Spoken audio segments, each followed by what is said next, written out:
Hi, welcome to Satya academy. So TSPSC group 1 మెయిన్స్కి సంబంధించి answer writing మనం తెలియజేస్తున్నామండి. ఇక్కడ మీకు ఇది material section. TSPSC group 1 mains 50 days action plan అని ఉంటుంది. దీన్ని క్లిక్ చేస్తే మీకు 50 డేస్ యాక్షన్ ప్లాన్ అని ఇక్కడ వస్తుంది. సో దీన్ని ఈ విధంగా క్లిక్ చేస్తే డే 1, డే 2, డే 3 ఇవన్నీ కూడా గతంలో మనము యాక్షన్ ప్లాన్ నుంచి డిస్కస్ చేయడం జరిగింది. వీటన్నిటి క్వశ్చన్స్ అన్నీ కూడా నేను ఇక్కడ గ్రూప్ 1 మెయిన్స్ టోటల్ క్వశ్చన్స్ అని ఇక్కడ ఇచ్చాను, ఈ 38 డేస్ సంబంధించి. సో ఈరోజు డే 39ని ఇక్కడ నేను మీకు వివరిస్తున్నాను. సో ఇది మొత్తం 150 మార్క్స్కి ఇచ్చాను మీకు. 120 మినిట్స్ మీరు టైం తీసుకొని ఆన్సర్ రైటింగ్ చేస్తారు. అదేవిధంగా గురువారం నాడు, ఈరోజు మండే, సో ట్యూస్డే, వెన్స్డే ఇంకా మీరు ఏమన్నా చేయాల్సినవి ఉంటే చదువుకుంటూ ఉంటారు. గురువారం నాడు మళ్ళీ దీనికి నేను ఎక్స్ప్లెనేషన్ ఇవ్వటం జరుగుతుంది. సో ఈ మీన్ టైంలో ఈ క్వశ్చన్స్ ఎవరైతే ఆన్సర్స్ ఇంకా ప్రాక్టీస్ చేయని అభ్యర్థులు ఎవరున్నారో వాళ్ళు ఈ క్వశ్చన్స్కి కూడా ప్రాక్టీస్ చేయండి. అన్ని డీటెయిల్గా ఇక్కడ ఇవ్వటం జరిగింది. వీటికి సంబంధించి ఎక్స్ప్లెనేషన్ క్లాసెస్ కూడా నేను ఇక్కడ ఇచ్చాను. ఇది మెటీరియల్ సెక్షను. ఎక్స్ప్లెనేషన్ క్లాస్ మీరు ఇక్కడ టీఎస్ గ్రూప్ 1 సత్య సార్ డెస్క్ అని ఉంటే ఇక్కడ మీకు కనిపిస్తుంది. ఇవన్నీ కూడా వీటి ఎక్స్ప్లెనేషన్స్. డే 27, 28, 29, 30, 31. సో ఈ విధంగా ఇక్కడ ఎక్స్ప్లెనేషన్స్ అన్నది మీకు ఇవ్వటం జరిగింది. సో దీని తర్వాత ఇక్కడ ఇప్పుడు ఈరోజు నేను చెప్పే క్లాస్ ఇక్కడ మీకు రావటం జరుగుతుంది డే 39 కింద. సో ఈ విధంగా క్లాసెస్ విని అయినా మీరు రాసుకోవచ్చు, లేదా డైరెక్ట్గా ఈ విధంగా మీకు ఏదైతే ఆన్సర్ రాయాలనిపిస్తుందో ఆ విధంగా కూడా ఆన్సర్స్ రాసుకోవచ్చు. దీనికి సంబంధించి క్లాస్ ఏమి వినక్కర్లేదండి, నేను డైరెక్ట్గా ఆన్సర్స్ రాస్తానంటే ఇక్కడ మీకు TSPSC group 1 50 days action plan అని మెయిన్స్ ఇది ఇచ్చాను. సో దాంట్లో మీరు డైరెక్ట్గా ఆన్సర్స్ తీసుకొని ఇక్కడ నుంచి ఒక్కొక్క షీట్ని ఎక్స్ప్లెనేషన్ చేసుకుంటూ 6 క్వశ్చన్స్ ఇవ్వటం జరిగింది. సో అట్లా ప్రతిరోజు కూడా 6 క్వశ్చన్స్ అన్నది అక్కడ రావటం జరిగింది. ఈ విధంగా అన్నీ 6 డేస్ చొప్పున ఇచ్చాను. ఇక్కడ మాత్రం డే 39, 40 మాత్రం 10 క్వశ్చన్స్ ఇచ్చాను. ఆ విధంగా ఈ జూలైలో మనము వీక్లీ ఒక 30 క్వశ్చన్స్ వచ్చేటట్టు ప్లాన్ చేస్తూ ఉంటాను నెక్స్ట్ వీక్ నుంచి. దాని తర్వాత ఇంకా అవకాశం ఉంటే అవి పెంచుకుంటూ వెళ్తాము. ఇది ఏ విధంగా మీరు మన వెబ్సైట్లో లాగిన్ అయ్యి క్వశ్చన్స్ చూసుకోవాలి, ఎక్స్ప్లెనేషన్ ఎక్కడుంది, మనం ఇచ్చే ఈ కంటెంట్ క్వశ్చన్స్ ఎక్కడ దొరుకుతాయి అనే దానికి వివరణ. అదేవిధంగా ఇంకా మనం ఇప్పటివరకు ఏం చదివాము సిలబస్ ముందు పెట్టుకొని ప్రతి యూనిట్లో కూడా ఒక్కొక్క 10 ఇంపార్టెంట్ క్వశ్చన్స్ని రూపొందించుకుంటూ వెళ్తున్నాము అవసరమైనంత వరకు. సో ప్రతి యూనిట్లో కూడా మ్యాక్సిమం సిలబస్ కవర్ అయ్యే విధంగా మనం క్వశ్చన్ ఆన్సర్స్ రాయటం, ప్రాక్టీస్ చేయడం జరుగుతుంది. సో ఆల్రెడీ ఈ 38 డేస్లో నేను కొంత ఇచ్చాను. అవి పోగా ఇంకా ఏమేమి చదవాలన్నది ఇక్కడ మీకు క్లియర్గా అవి కూడా వివరణ ఇవ్వటం జరిగింది. దీని మీద వీడియో క్లాస్ కూడా తీసి మీకు ఇచ్చాను. హిస్టరీలో యూనిట్ 1లో వీటి మీద క్వశ్చన్స్ రాసాము, ఇప్పుడు వీటి మీద క్వశ్చన్స్ ప్రాక్టీస్ చేస్తాము. ఆ విధంగా యూనిట్ వైజ్గా ప్రతిదీ కూడా మనం ఏం చదివామో ఇంకా ఏం చదవాల్సి ఉందన్నది అన్ని సబ్జెక్టులకి సంబంధించి కూడా ఇక్కడ నేను ఇవ్వటం జరిగింది.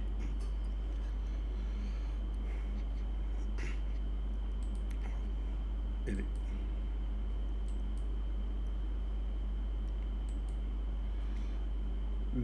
దీంతో పాటు ఇంకా కరెంట్ రిలేటెడ్ ఆస్పెక్ట్స్ ఏమన్నా వస్తూ ఉంటే ఇప్పుడు మనకు వాటికి కూడా నేను వివరణ అన్నది అందజేస్తూ వస్తాను.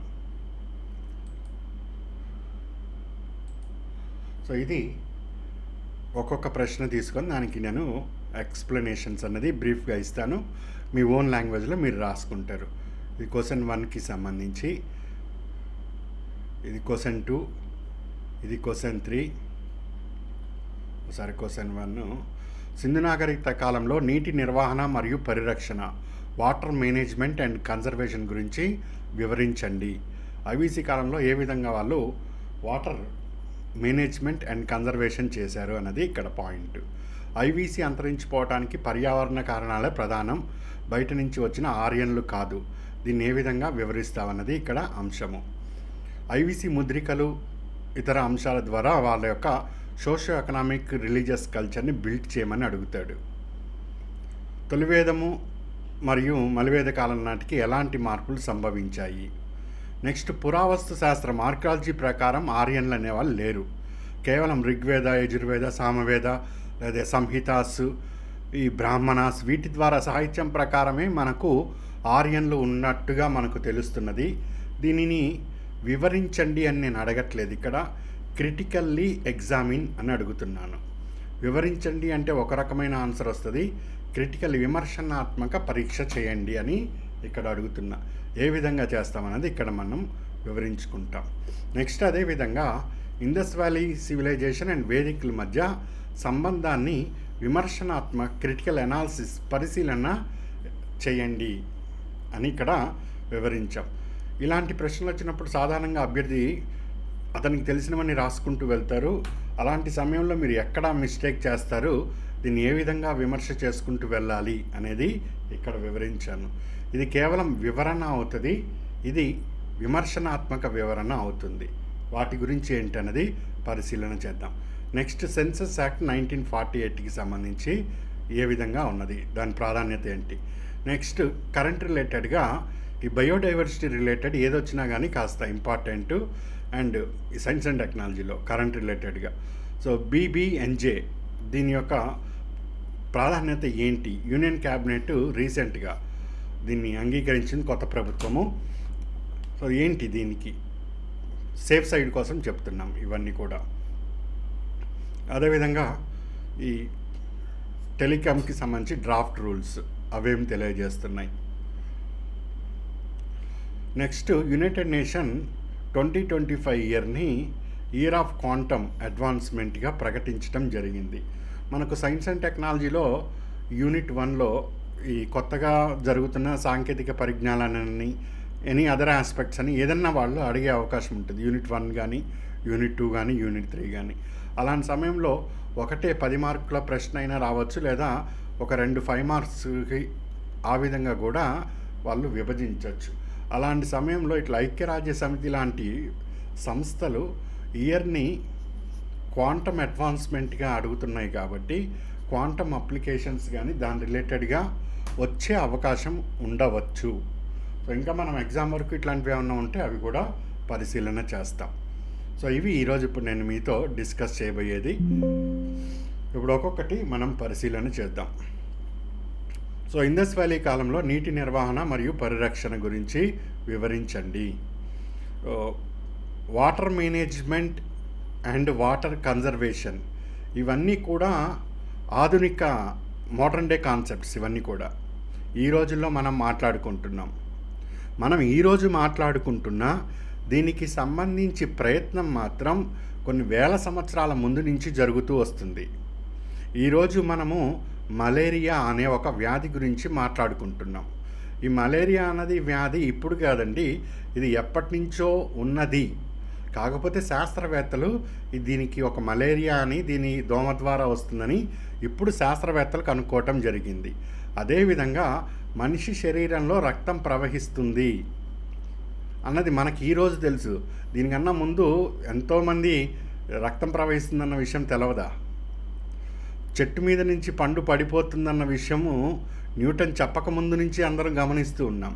బట్ ఒక ఫిజిక్స్ రూపంలో అది డెవలప్ అయింది. దాని తర్వాత గ్రావిటేషనల్ ఫోర్సు భూమికి ఉన్నది అని న్యూటన్ గారు చెప్పడం జరిగింది.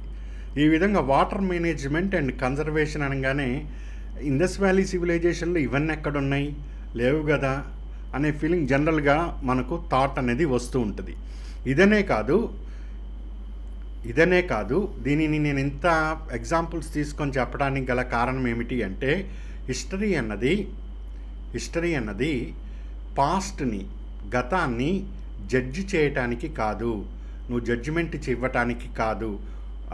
వాళ్ళు అట్లా యుద్ధాలు చేసుకొని చచ్చిపోయారు, అవన్నీ అట్లా డెవలప్ అయినాయి, ఇవి నాశనం అయిపోయినాయి, అట్లా నువ్వు పాస్ట్ని జడ్జిమెంట్ చేయటానికి కాదు, పాస్ట్ నుంచి ఏమి నేర్చుకున్నావు అనే దానిని ఎక్కువ పరిగణలోకి తీసుకుంటుంది సివిల్స్ కానీ, గ్రూప్స్ కానీ, competitive exam. Learning from past అనేది హిస్టరీ యొక్క main concept.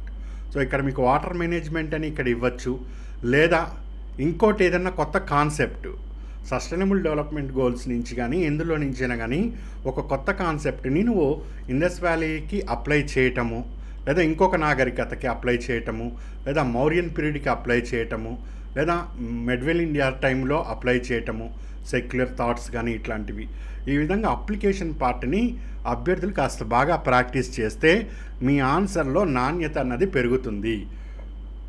So quality presentation అన్నది ఇక్కడ ఇంపార్టెంట్. మీ ప్రజెంటేషన్ అన్నది క్వాలిటీ ఉండాలి.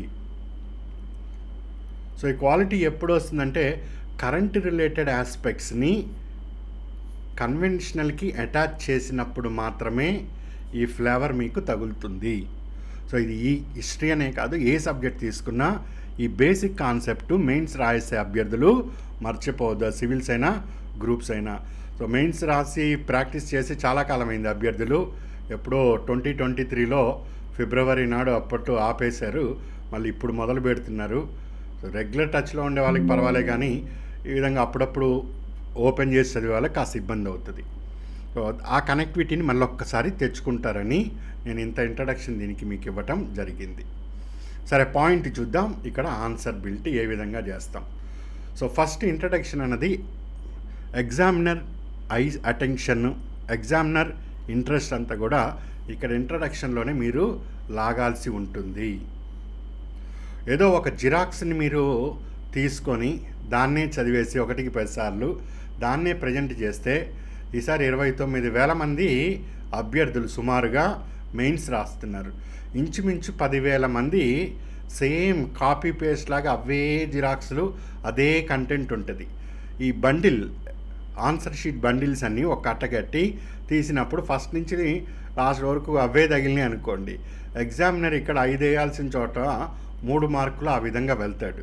మీరు ఏ జిరాక్స్లు ఏవి చదివినా కానీ ప్రజెంటేషన్ మాత్రం కొద్దిగా డిఫరెంట్గా మీ యొక్క ఓన్ ఐడెంటిటీ రిప్రజెంట్ అయ్యేటట్టుగా ఉంచండి. సో ఇవన్నీ చాలా వాల్యుబుల్ ఇన్ఫర్మేషన్ నేను మీకు ఇస్తున్నది. సో అర్థం చేసుకున్న వాళ్ళకైతే మంచిగా ఉపయోగపడతాయి. సో ఇప్పుడు నేను ఈ ఇంట్రడక్షన్ని ఐవీసీ యొక్క గొప్పతనం నా భారతదేశానికే కాదు యావత్ ప్రపంచానికి కూడా ఈరోజు ఆదర్శము అనే కాన్సెప్ట్ నా మైండ్లో పెట్టుకొని నేను ఇంట్రడక్షన్లోకి వెళ్ళాను.